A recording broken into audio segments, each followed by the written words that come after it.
நம்ம வந்து king of the forest அப்படின்மா லயனை தான் சொல்லுவோம். ஏன்னா லயன் வந்து ரொம்ப கரேஜான ஒரு விலங்கு. அது வந்து ஆட்டிடியூட் ரொம்ப நல்லா இருக்கும். அது எதுக்குமே பயப்படாது. ஸோ சிங்கம்ன்றது நடந்து வந்தாலே போதும். அதாவது வந்து சிங்கம் வந்து நடந்தாலே போதும் கிளாப்ஸ் விழும், அந்த மாதிரிலாம் நம்ம கேள்விப்பட்டிருக்கோம். ஆனால் இன்னொரு விலங்கை பற்றி நான் உங்களுக்கு சொல்கிறேன். தேன் வளைக்கரடின்னு சொல்லிட்டு ஹனி பேட்ஜர் அப்படின்னு சொல்லிட்டு ஒரு விலங்கு இருக்குது. அதை பார்த்தா சிங்கமும் பயப்படும்.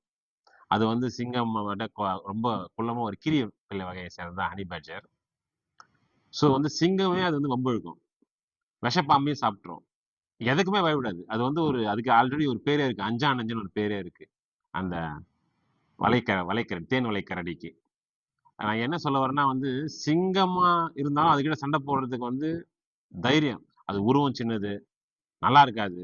ஆனா அதுக்குள்ள இருக்கிற அந்த ஒரு திறமையை அது கண்டுபிடிச்சு அதை கரேஜா மாத்தி அஞ்சா நெஞ்சுனா வாழும். அதனால வந்து இப்படி இருந்தாதான் கரேஜ் வளர்த்துக்கணும், இப்படி இருந்தாதான் கரேஜ் வரும், அப்படிலாம் எதுவுமே கிடையாது. உங்க உள்ளுக்குள்ள இருக்கிற ஒரு விஷயத்த பிளஸ்ஸா மாத்தினாலே நீங்க சிங்கத்துக்கு நிகராக கூட வந்து கரேஜா இருக்கலாம்.